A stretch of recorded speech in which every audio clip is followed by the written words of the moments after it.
many of you either served in the military or know someone who served in the military during wartime? Pretty much everybody. Think of that call to duty. Why do people do that?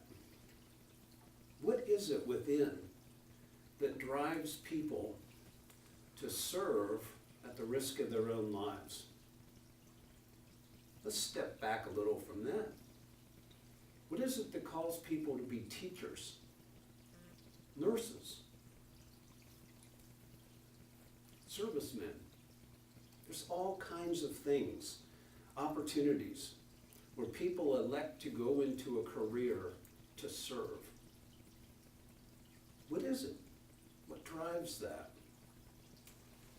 Well, I'll suggest it's a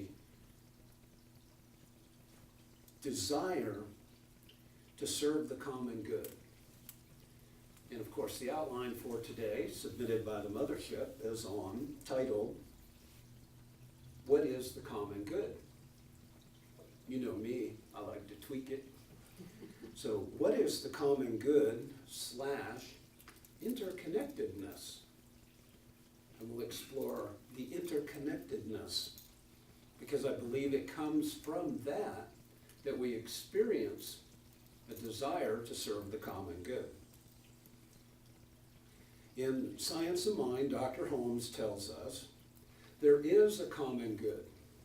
In understanding the oneness of all life, we are all connected to each other in ways deeper than our individual mind, on the surface, may be able to grasp. What we do to ourselves, we do to another.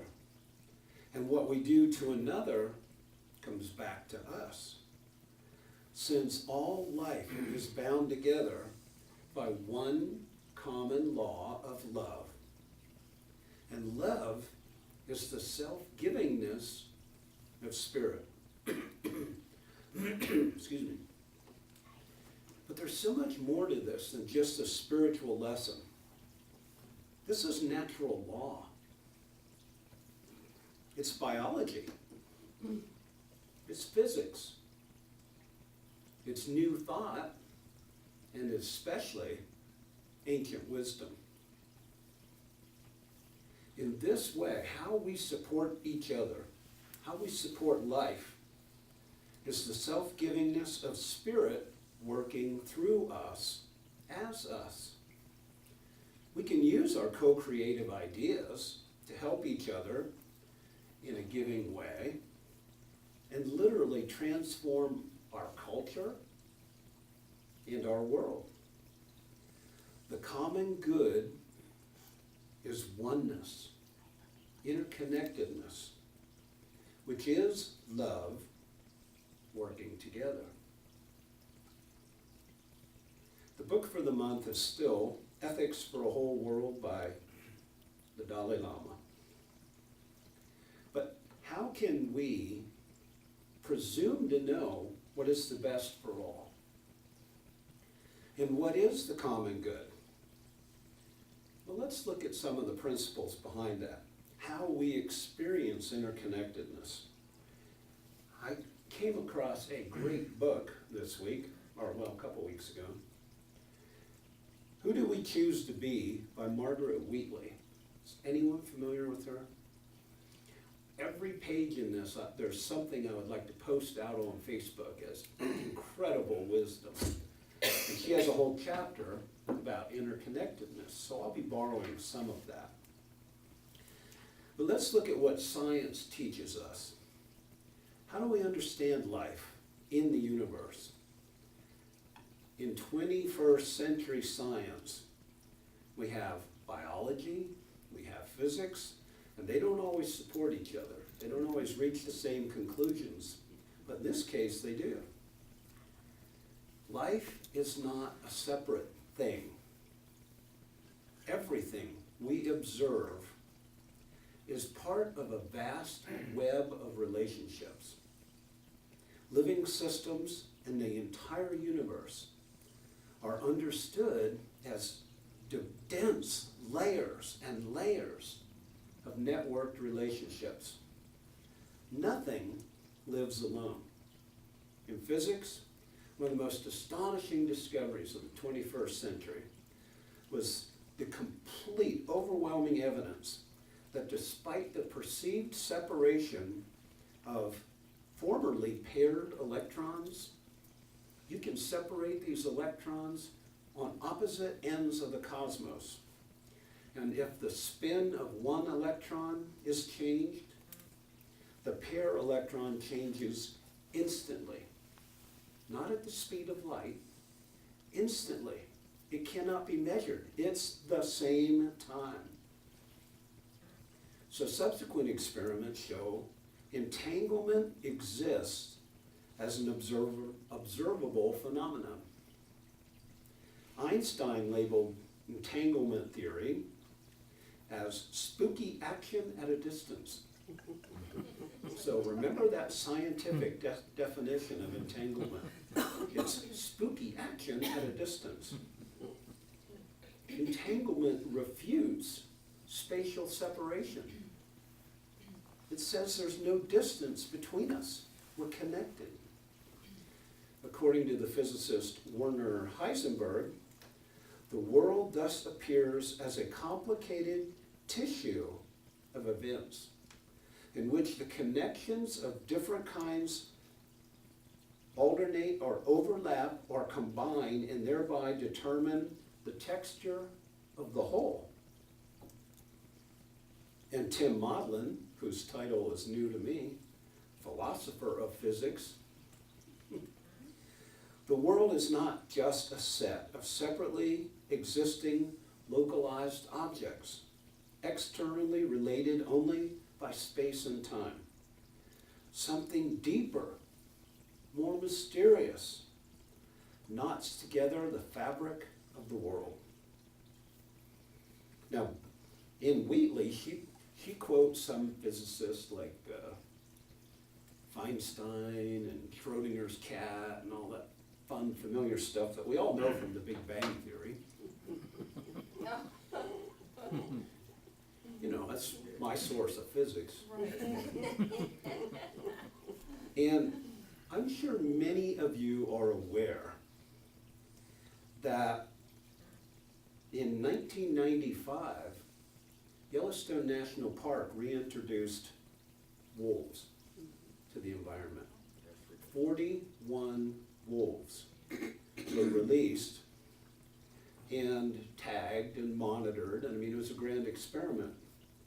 But what difference can a few wolves make in this huge national park? Huge. Let's find out.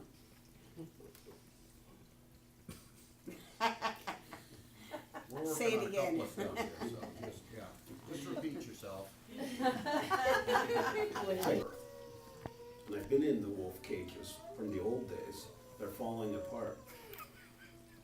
But hopefully we can all see lessons about interconnectedness.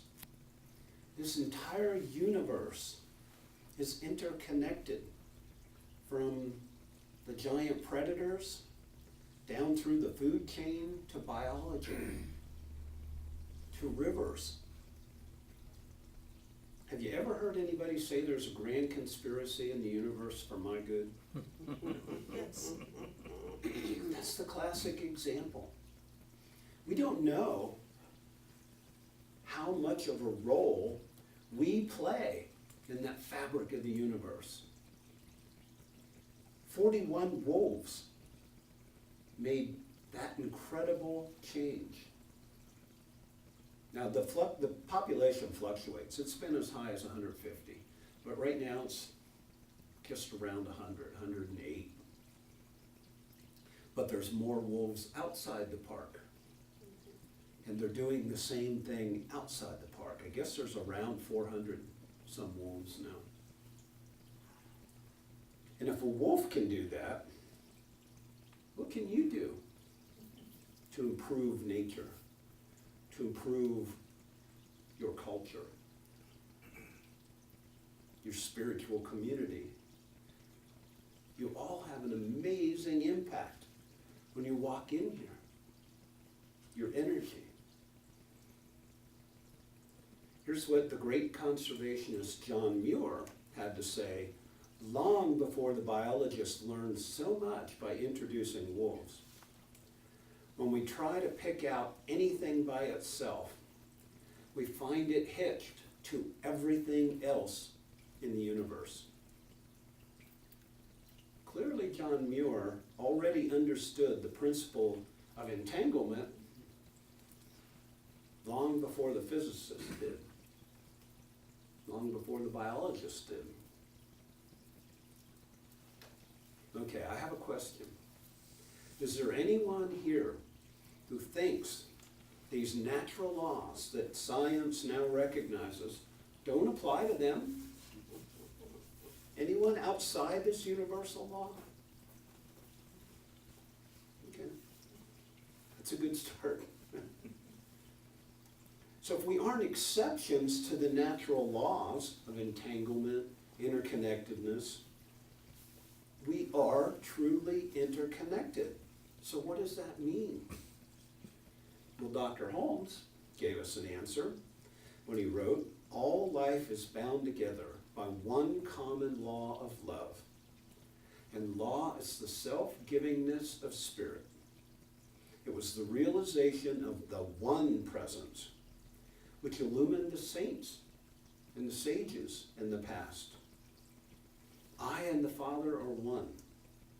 We must come to sense the marvelous presence, for this is the secret of successful metaphysical work and all work in life. God in all and through all." Now, before I leave the Yellowstone example, the wolves alone are the perfect example of working for the common good. They hunt as a pack. They're incredibly social animals. Alone, they don't thrive. They don't succeed. It's a tough life to be a wolf. In Yellowstone, the average lifespan of a wolf is less than 4 years. That's brutal.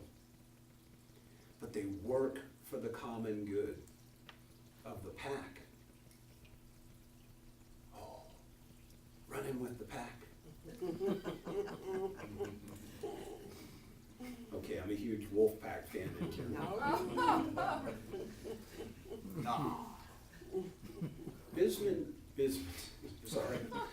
Bishop Desmond Tutu, but you can call him Bismond if you want. He doesn't care. We exist in a bundle of life. We say a person is a person through other people. It is not, I think, therefore I am, but rather, I am human because I belong. I participate. I share. Profound. When we get imbalanced, we're all imbalanced. When our actions are negative to ourselves or others, including other species, we all suffer. When one person or one species thrives, we all thrive. This is the law. Many years ago, the Dalai Lama asked, he was speaking to a group of professionals, business professionals, and he said, "What is the cause for suffering?" The answers were good. Poverty, injustice, war, racism, alienation. But he interrupted. Wait, no. The Dalai Lama said, "The cause of suffering is when good people begin their work together and then fail to notice what is arising between them." He said the cause, I'm putting it in my words, the cause of suffering is a sense of separation. That's it. When we're not connected, we're suffering. Good news is we're always connected. It's our perception of disconnection that causes suffering. Yeah, perhaps some of you are considering our national political scene and observing that there might be a bit of something arising between us. What are you going to do about that?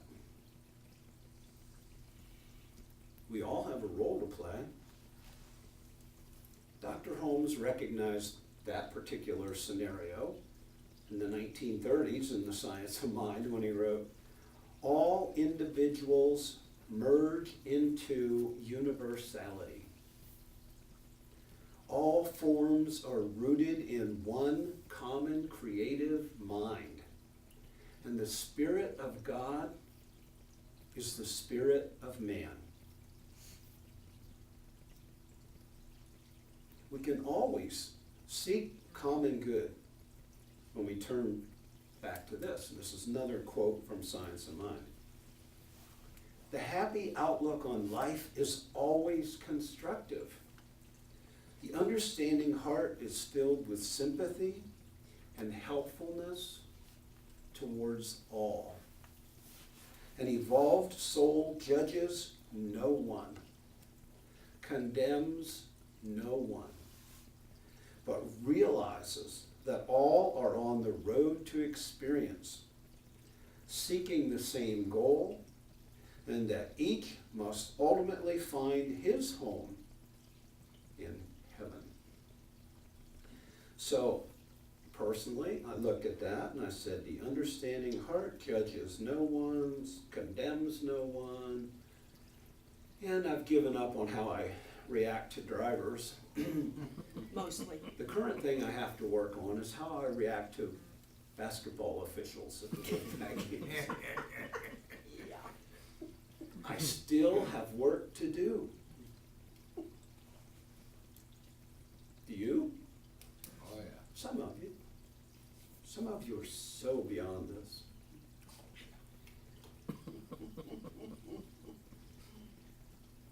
Here's an example of how you can apply this.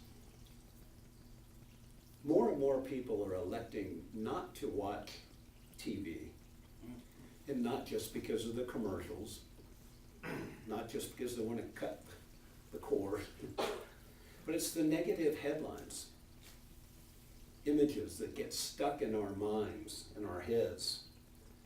And of the people that continue to watch the news, there's a couple ways you can approach that. You can ignore the news, which is harder and harder to do because the news is here, and then they have banners across the top and the bottom so they can give you more bad news all at the same time. Wow.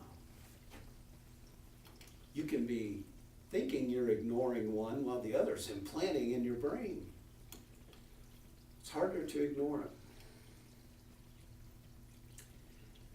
You can fall into the anger, the judgment, take sides with the story, feel the anguish, or you can open your heart. Let your heart break open a little. Be in the tension, but feel compassion. Remember the principles of Science of Mind. Remember that God, Spirit, the divine, is in everything, everyone.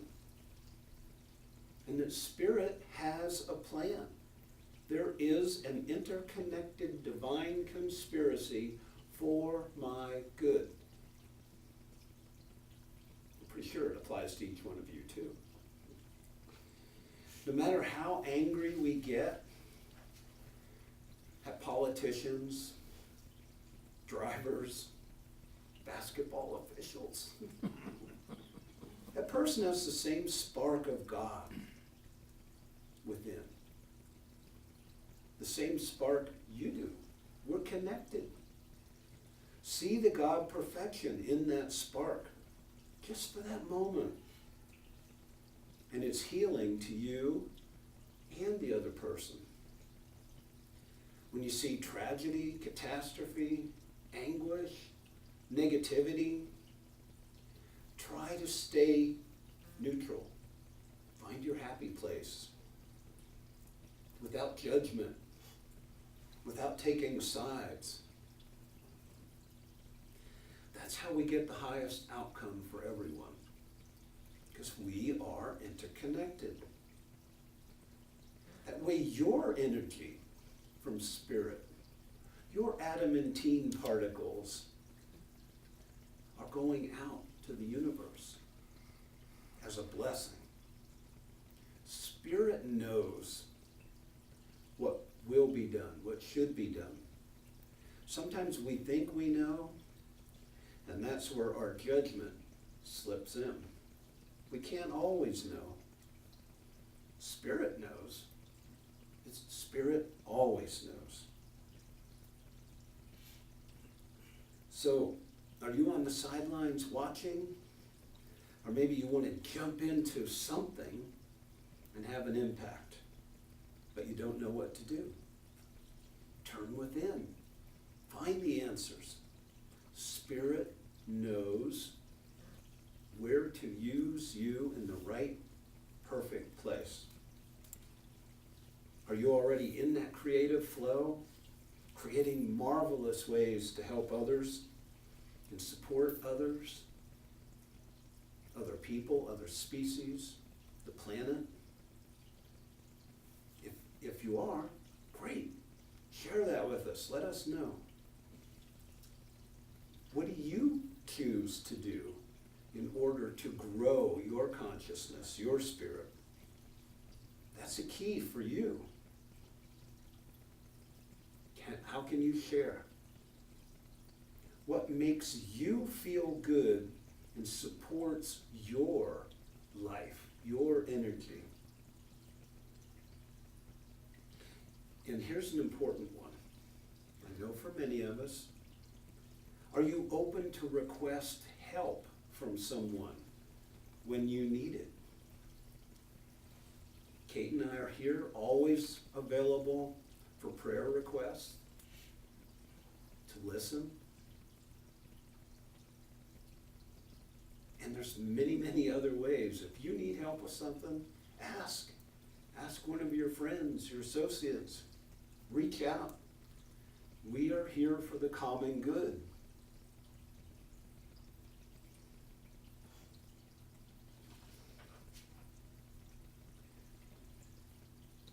One of the notes from the mothership outline that I included, but I wasn't quite as comfortable with, I need you to complete me. Not in a Jerry Maguire kind of way. You know. But what we do affects each other. Even what we think. Our thoughts are prayers. We say that all the time. Our beliefs are actions. But we literally come back together, experience interconnectedness, and experience our whole, our self, our energy, our love, divine spirit. When we give a gift to someone, we ask the gift of them having an opportunity to give of themselves, to experience appreciation. Appreciation, we've talked about, gratitude so many times, how that aligns us, balances us. So we do need each other to complete the circle of energy, of love. When we ask others to help, we are giving them the blessing of being able to serve the common good. When we don't invite them to help, we're denying them an opportunity to experience that blessing. So, in summary, I'll go back to the first question I asked. How do we seek the common good? Does some policy we're experiencing represent good? Society, the good for society, or just self-interest of someone else?